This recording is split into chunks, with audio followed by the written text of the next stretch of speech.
로마서 1장 2절로 4절 같이 읽습니다.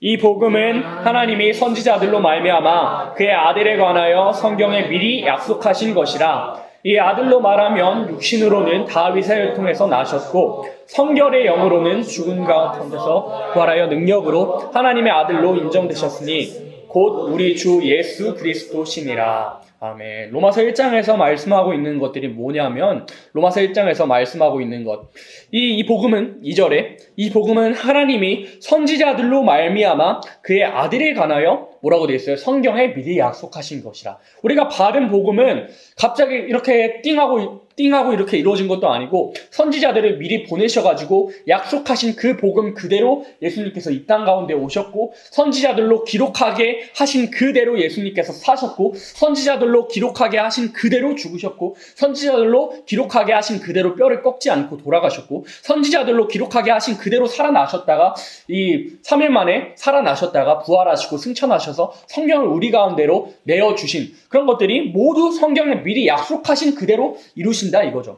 그래서 오늘 설교의 제목 한번 크게 읽어볼까요? 약속을 지키시는 분. 약속을 지키시는 분. 오늘 설교의 제목은 약속을 지키시는 분입니다. 우리 웨이메이커 찬양 불렀죠, 후렴에. 약속을 지키시는 분 이렇게 되어 있죠. 약속을 지키시는 분, 여기 그림에 뭐라고 되어 있어요? 하나님의 약속이 이렇게 되어 있으면서 우리는 하나님께 한 약속을 매번 깨곤 합니다. 우리가 저번 주에 하나님 말씀대로 살아가고자 다짐하고 기도하기도 하고 나갔죠. 그 말씀대로, 그 약속대로 여러분 사셨습니까? 그 약속 깨고 다시 그 약속을 깨고 이 주일날 나오셨죠. 우리는 늘 하나님과 한 약속을 깨긴 합니다. 깨고는 합니다. 그러나 하나님께서는 우리에게 한 약속을, 언약을 깨지 않으시는 분이라고 기록이 이 그림에 그렇게 되어 있습니다.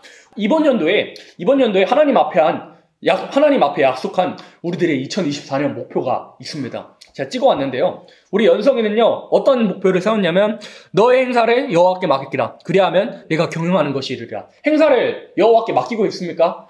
천영성 자매님, 행사를 여호와께 맡기고 있습니까? 아무래도 안 맡기고 있는 것 같습니다. 사람이 마음으로 자기 길을 계획할지라도 그의 걸음을 인도하시는 이는 여호와시라 했는데, 모든 걸음을 여호와께 맡기셨습니까? 아직 예라고 하는 대답이 어렵겠죠. 여러분들도 마찬가지일 겁니다. 우리 은주 계획 한번 볼까요? 은주가 뭐라고 했을까요? 사람이 마음으로 자기의 길을, 말씀은 똑같네요. 하나님이 이끄시는 대로 순종하면서 두렵지 않게 나아가겠다. 순종하면서 살고 있습니까? 두려운 마음을 가지지 않고 있습니까? 약속을 깼겠죠, 아무래도. 저는 인정마기를 박멸하는 그런 목표를 세웠는데, 저도 약속을 많이 깼던 것 같습니다. 헌진이는 이제 덜 자자고, 새벽 예배 잘 나오자고, 이 청년들 피아노 잘 가르쳐 주자고 이 약속을 세웠는데, 하나님 앞에. 그 약속 잘 지켜졌습니까? 대답이 없는 거 보니 아직 안 지켜졌나 보군요. 헌정이는 어떤 약속을 세웠냐면, 늘 기도하면서, 항상 어떤 일이 있더라도 늘 기도하면서 살겠다고. 그렇게 살고 있습니까? 이 약속은 좀 쉬운 것 같아서 지키기도 쉬울 것 같은데, 어쨌든 우리가 2024년 목표를 이렇게 대시보드에도 있는 것처럼 우리가 목표를 세웠습니다만은, 이 앞서 제목에서 본 것처럼 우리는 늘 하나님과의 약속을 깨기도 합니다. 또 이 세상 가운데서요, 이 평화협정이나 모든 약속들이, 이 세상에 있는 모든 평화협정들이, 그 평화협정이 유효한 시간들이 몇 년인지 아세요? 2년밖에 안 됩니다. 2년이 지나면 모든 평화 약속들, 조약들 다 파해졌습니다. 이게 세상의 역사입니다. 우리 세상 역사에서는요, 아무리 길어도 평화협정이나 모든 약속이나 조약도 2년이 넘어가면 그 약속, 그 조약 파해버립니다. 그러나 하나님께서는 약속을 세워놓으시면 하나님께서는 진실무이하시고 정직하셔서 그 약속대로 행하시는 분이더라 이겁니다. 그래서 오늘 설교의 제목은 약속을 지키시는 분입니다. 하나님께서 어떤 약속을 주셨냐면, 사람이 범죄하고 나서 약속을 주셨습니다. 창세기 3장 15절 같이 읽습니다. 내가 너로 여자와 원수가 되게 하고 너의 후손도 여자의 후손과 원수가 되게 하려니 여자의 후손은 네 머리를 상하게 할 것이고 너는 그의 발꿈치를 상하게 할 것이라 하시고, 이렇게 말씀하셨습니다. 여자의 후손은 뭘 상하게 한다고요? 뱀의 머리를 상하게 하고, 이 뱀은 예수님의 발꿈치를, 여자의 후손의 발꿈치를 상하게 할 것이라 하신 그대로 이루어졌습니다. 어떻게 이루어졌냐? 먼저는 창세기 3장 21절 같이 읽어볼까요? 여호와 하나님이 아담과 그 아내를 위하여 가죽옷을 지어 입히시니라. 사람이 범죄했어요. 사람이 선악과 따먹지 말라 그랬는데 선악과 따먹었어요. 선악과 따먹으니까 벗은 몸인 걸 깨닫고 서로 부끄러워가지고 뭘로 옷을 만들었어요. 처음에 무화과 나무 푸롯으로 옷을 만들었는데 그 푸롯이 바람이 불면 어떻게 될까요? 푸롯이 옅게 만들어지면 그 푸롯이 벗겨지겠죠. 수치스러워지겠죠. 그 모습을 보고 하나님께서 양을 잡았던지 짐승을 잡았던지 가죽옷을 입혀주셨어요. 근데 가죽옷이 만들어지려면 누가 희생을 해야 돼요? 짐승이 희생을 해야 됩니다. 이 짐승을 잡아 죽이셔가지고 가죽옷을 입히셨는데 그 가죽옷이 어떤 걸 의미하냐면 가죽옷이 나중에는 발전되어서 예수님의 십자가까지 연결이 되는 겁니다. 가죽옷을 입히려면 이 누군가는 희생해야 되는데 이 히브리서 말씀대로 짐승이 우리의 피를 사하여 줄 수 없단 말이에요. 짐승이 아무리 죽어도 우리의 피를 사할 수 없기 때문에 죄 없으신 하나님의 아들을 보내주셔가지고 우리를 위해서 살리시겠다고 약속하신 것이 창세기 3장 15절이에요. 여자의 후손이 뱀의 후손의 머리를 뱀의 머리를 상하게 하셔가지고 우리를 구원하시겠다는 약속을 사람이 범죄한 그때부터 우리에게 약속으로 주시고 가죽옷이라는 언약의 징표를 우리에게 허락하셨습니다. 그래서 나아가서 가죽옷은 이 수천 년이 지나서 예수님께서 오셔가지고 예수님의 십자가로 가죽옷은 완성이 되었더라 이겁니다. 그럼 그 다음에는 뭘 주셨냐면 홍수 주신 약속이 있습니다. 이 노아 홍수 이후에 주신 약속인데요. 창세기 8장 22절 같이 읽을까요? 땅에 있을 동안에는 심음과 거둠과 추위와 더위와 여름과 겨울과 낮과 밤이 쉬지 아니하리라. 뭐라고 되어 있어요? 이 땅에 있을 동안에는 심음과 거둠과 추위와 더위와 여름과 겨울과 낮과 밤이 쉬지 아니하리라. 그러면 여러분들한테 질문할게요. 우리가 플라스틱 많이 쓴다고 지구의 종말이 찾아올까요? 이 지구의 종말이 찾아온다고 플라스틱 많이 쓰면 이 지구의 종말 찾아오고 일회용품 많이 쓰면 지구의 종말이 찾아온다고 환경 종말론을 운운하기도 하는데 이 종말이 왜 찾아오냐면 사람이 범죄했기 때문에 찾아온 겁니다. 홍수 심판이 왜 찾아왔어요? 사람이 이 세세 후손들이 이 혼혈하지 말라는 가인의 자손들과 가인의 딸들과 결혼하지 말라는 법을 하나님께서 세워주셨어요. 근데 세세 후손들이 그 말씀 지켰어요? 안 지켰어요? 안 지켰기 때문에 하나님 보시기에 노아 외에는 모두 강포하고 포악하고 폐기했기 때문에 하나님께서 사람을 지으신 것을 후회하시면서 내리셨던 것이 홍수 심판이란 말이에요. 그럼 그와 같이 이 앞으로 심판이 찾아오게 되는 것은 하나님께서 주신 말씀을 지키지 않았기 때문에 심판이 찾아오는 겁니다. 일회용품 많이 쓴다고 플라스틱 많이 쓴다고 샴푸 많이 쓴다고 종말이 찾아오는 게 아니라요. 그래서 환경 종말론 얘기하면서 얘기하는 게 우리가 탄소 중립교회를 만들어야 된다. 하나님 보시기에 힘이 좋은 상태가 탄소 중립교회 만들면 이루어진다. 또 여기 뭐라고 됐어요? 무슨 주일이에요? 환경 선교주일. 이 감리교에서는요, 매주 이 6월만 되면은 환경주일로 지키고 있습니다. 우리가 이 플라스틱 덜 써야, 일회용품 덜 써야 하나님께서 기뻐하신다. 다시 한번 종말이 찾아오지 않는다라고 말하고 있습니다. 이 그림은, 왼쪽 그림은 여러분들도 많이 보셨겠죠? 북극곰의 집이 녹고 있다고. 우리가 일회용품 많이 사용하면 이 북극곰이 아프다고 이렇게 말하기도 하는데, 오른쪽 그림 한번 볼까요? 종이 빨대 뭐라고 돼 있어요? 플라스틱보다 온실가스 5.5배 더 배출한다고. 환경운동 하고 있는 사람들도 사실 온실가스를 더 배출하는 어리석은 일들을 하고 있는 겁니다. 그래요. 종이빨대, 저도 이 스타벅스나 그런 데 가면 쓰기도 하는데, 종이빨대 좀만 써도 흐물흐물해져가지고 잘 못 쓰잖아요. 근데 이 쓰고 있는 종이빨대가 플라스틱 빨대보다 사실 온실가스를 5.5배 더 배출하고 있습니다. 이 하나님의 말씀을 믿는다면 사실 교회들이 이러한 미혹에 빠지면 안 되는데, 환경종말론 요즘 유명하죠, 너무. 이 하나님께서 노아에게 약속하신 이 무지개를 통해서 약속하신 것은 다시 내가 너희를 물로 심판하지 않을게. 그리고 땅에 있을 동안에는 심음과 거둠과 추위와 더위와 여름과 겨울과 낮과 밤이 쉬지 않겠다고 약속하신 그 약속을 믿는다면 사실 환경종말론, 아무리 공산주의자들이, 이 사회주의자들이 들고 나와도 이 자본주의가 있기 때문에 환경이 더러워지는 거야 라고 말하고 나와도 교회들이 흔들리지를 않을 텐데, 하나님의 말씀에 무지하기 때문에 이 창세기 8장 22절 말씀을 그냥 지나치기 때문에 이 환경 종말론이 그들에겐 엄청난 미혹이 됐습니다. 그러나 이 글씨 한번 같이 따라 읽을까요? 홍수 심판은 하나님의 법을 지키지 않아서 일어난 심판이다. 홍수 심판은요, 하나님의 법을 지키지 않아서 일어난 심판입니다. 그럼 말세에도 홍수 심판과 같은 심판이 일어난다고. 그래서 마태복음 말씀에서 예수님께서 인자의 임함은 노아의 때와 같다 그랬는데, 노아의 심판이 다시 한번 반복이 된다 그랬는데, 노아의 심판은 물 심판이었죠. 그럼 베드로후서 말씀에는 이 노아의 심판은 물 심판이었다면 베드로후서 말씀에는 불 심판이 남아있더라 이거죠. 그러면 불 심판을 하나님께서 왜 일으키시느냐? 이 같은 원리로 하나님의 백성들이 혼혈금지법을 안 지켜서 심판이 일어났던 것처럼, 말세에도 하나님의 백성들이 하나님의 말씀을 지키라고 이 계속 권고함에도 불구하고 하나님의 말씀을 지키지 않기 때문에 이 불심판이 일어나게 되는 것이라고 여러분 생각하시면 됩니다. 창세기 9장 14절로 15절 같이 읽습니다. 내가 구름으로 땅을 덮을 때에 무지개가 구름 속에 나타나면 내가 나와 너희와 및 혈기에 있는 모든 생물 사이에 내 언약을 기억하리니 다시는 물이 모든 혈기에 있는 자를 멸하는 홍수가 되지 아니할지라. 아멘. 하나님께서는 지금까지도 이 약속 지키고 계십니다. 지금까지도 우리가 살아가는 동안에 시몬과 거둠이 있고 낮과 밤이 있고 여름과 겨울이 있습니다. 그 약속을 오늘까지도 신실하게 지키시고 있고요. 오늘까지도 무지개를 통해서 보여주신 그 말씀, 물이 이 땅에 있는 동안에는 물로서 내가 모든 혈기 있는 자들을 물로서 다시 심판하지 않겠다라는 약속을 오늘까지도 신실하게 지켜가시고 있는 겁니다. 또 어떤 약속을 세우셨을까요? 아들을 보내시겠다는 약속을 우리에게 세워주셨습니다.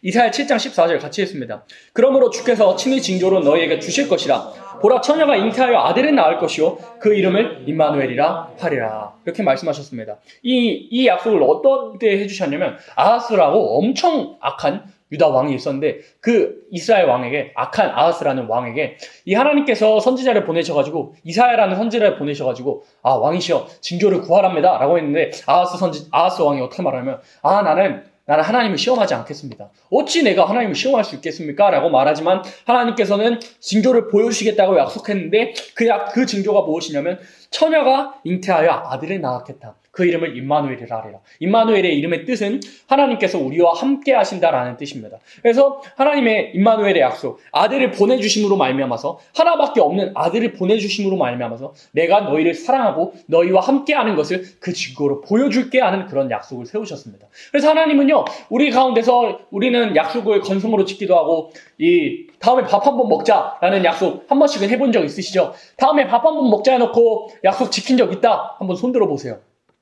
거의 다 이 빈말로 할 겁니다. 다음에 밥 한번 먹자. 다음에 만나서 놀자 해놓고 밥 한번 먹자라는 빈말 해놓고 다들 그 밥 한번 먹자는 약속 안 지키면서 사실 겁니다. 그러나 하나님께서는 우리처럼 빈말로 하나님께서 약속을 세우신 것이 아니고 우리를 사랑하신다는 그 증거의 약속을 세워주셨는데, 하늘에서 말로만 사랑하는 것이 아니고 빈말로 말하는 것이 아니고 하나밖에 없는 아들, 요한복음의 표현대로 할 것 같으면 아버지 하나님, 여호와 하나님의 품의 말씀으로 존재하셨던 그 품에 계셨던 아들을 육신이 되어서 성육신하게 하셔가지고 이 땅 가운데서 사랑이 무엇인지 보여주셨단 말이에요. 우리 인간들 눈에 보이도록 사랑을 이 땅 가운데서 보내주신 게 그 아들 예수 그리스도를 보내신 그것이라 이 말입니다. 그래서 로마서 5장 8절에 뭐라고 되어 있느냐? 이 선인을 위해서 죽는 자들이 간혹 있는데, 우리가 죄인 되었을 때 우리를 위하여서 죽으심으로 우리를 향하신 그의 사랑을 확증하셨다고.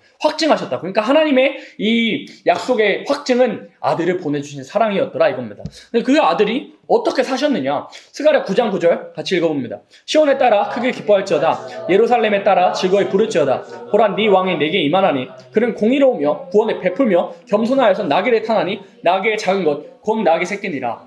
이 그림 광경 뭔지 아시죠? 호산나 호산나 찬송하면서 이 왕이 나셨다면서, 왕이 행차하신다면서 이렇게 자기 옷을 깔기도 하고 호산나 찬송하는 모습인데, 이 땅 가운데서 한 모든 작은 말들이나 모든 행동들이 예수님께서 하나님이시지만 예수님께서 원하시는 그런 모습대로 하지 아니하시고 그래서 고린도후서 말씀 보면은 예수님께서 원하신 대로 아니하시고 하나님의 말씀에 예만 있으시고 아니라함이 없다고 기록된 것처럼, 이 선지서에 기록된 선지자들로 기록하게 하신 그 말씀대로만 사셨습니다. 그래서 이 호산나 찬송하는 그 광경도 스가랴 9장 9절에 기록이 되어 있고요. 예수님께서 탄생하신 곳도 기록이 되어 있고, 예수님께서 복음을 전파하신 갈릴리에서부터 복음이 전파될 것도 이사야 말씀에 기록이 됐고, 모든 것들이 성경에 기록되어 있습니다.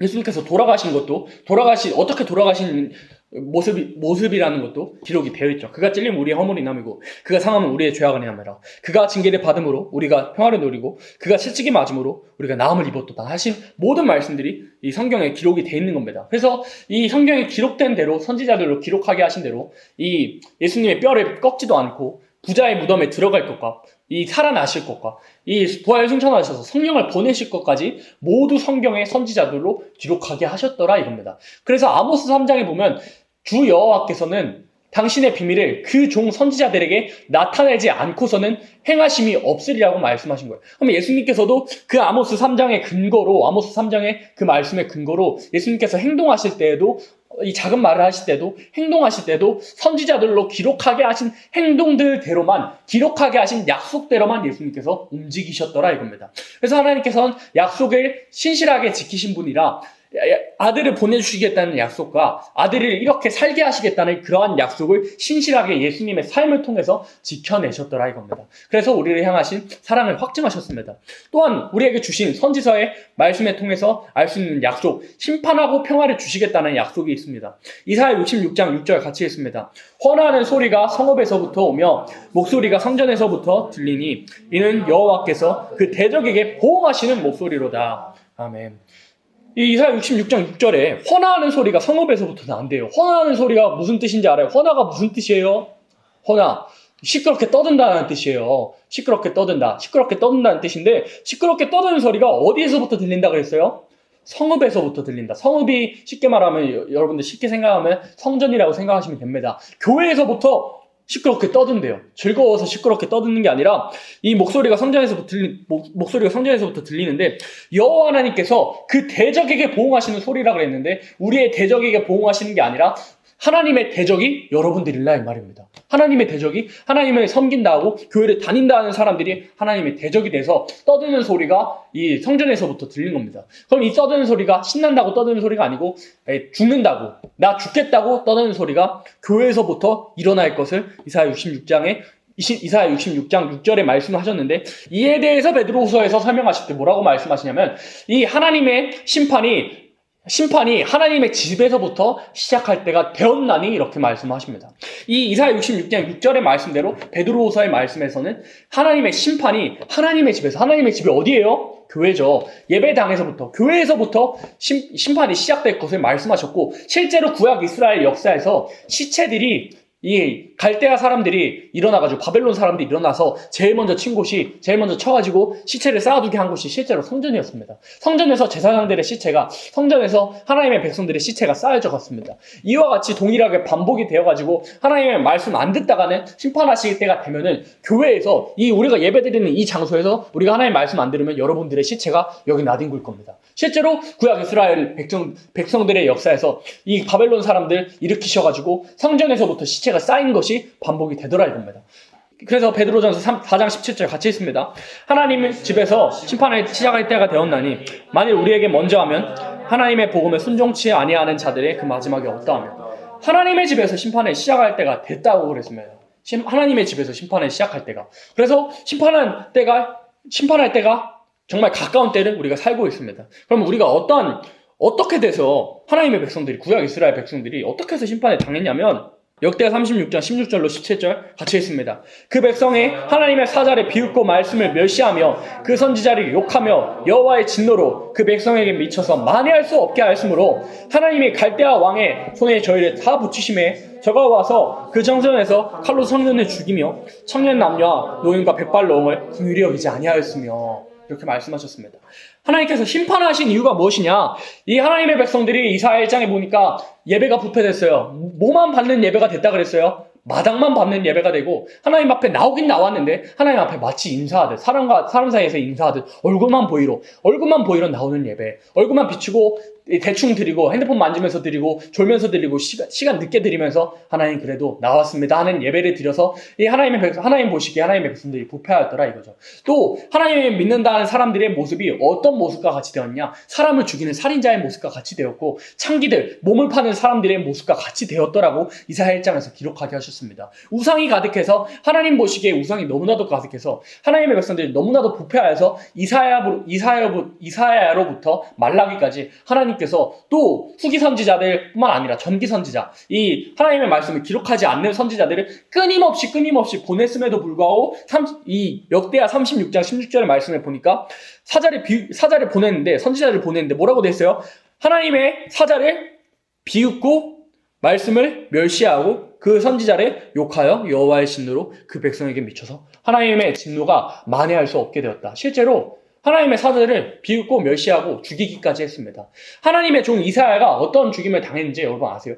히브리서 말씀에 이 토백혀는 고통을 당했다 했는데, 토백혀는 고통을 당했다는 것이 성경에는 없거든요. 근데 외경에 보면은 이사야 선지자가 어떻게 죽임을 당했냐면, 나무에 이렇게 매달려가지고 줄로 묶여가지고 이 몸이 두동강 나는, 나무와 함께 몸이 잘리는 그러한 고통을 이사야 선지자가 당하고 순교했다는 그런 전경이, 이 전승이 내려오고 있습니다. 실제로 이 하나님의 백성들이, 구약 이스라엘 백성들이 사자를 비웃고 멸시한 것뿐만 아니라 많은 선지자들을 잡아 죽이고 핍박한 사실이 있기 때문에 하나님께서 노하시는 것이 만회할 수 없게 돼서 17절 보니까 17절 같이 했습니다. 하나님이 갈대아 왕의 손에 저희를 다 붙이심에 저가 와서 그 성전에서 칼로 청년을 죽이며 청년 남녀와 노인과 백발노홍을 긍휼히 여기지 아니하였으며, 하나님께서 갈대아 사람, 바벨론 사람들의 손에 다 붙이셔가지고 어디에서 죽였다 그랬어요? 성전에서. 우리가 지금 예배 드리는 곳에서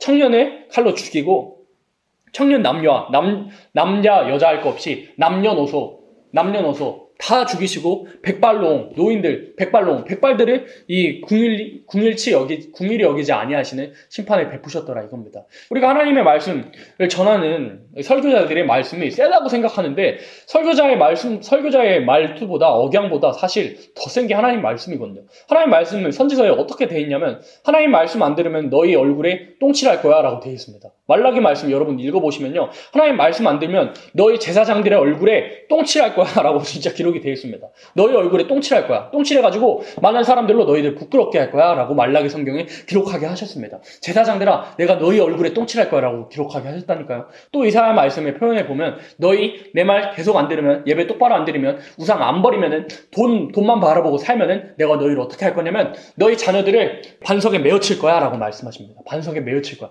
너희 목전에서, 너희 눈 보는 앞에서 너희 자녀들을 반석에 메어칠 거야. 반석에 꽂아버릴 거야 라고 심하게 말씀하십니다. 이런 말씀들이 있습니다. 그래서 그런 일들을 하나님의 백성들, 말 안 듣는 하나님의 백성들 심판하신 후에는 평화를 주시겠다고 약속을 하셨습니다. 이사야 1장 18절로 19절 같이 읽겠습니다. 여호와께서 말씀하시되, 오라 우리가 서로 변론하자. 너희 죄가 주홍같이지라도 눈과 같이 이어질 것이요 진홍같이 붉을지라도 양털같이 되리라. 너희가 즐겨 순종하면 땅의 아름다운 소산을 먹을 것이요.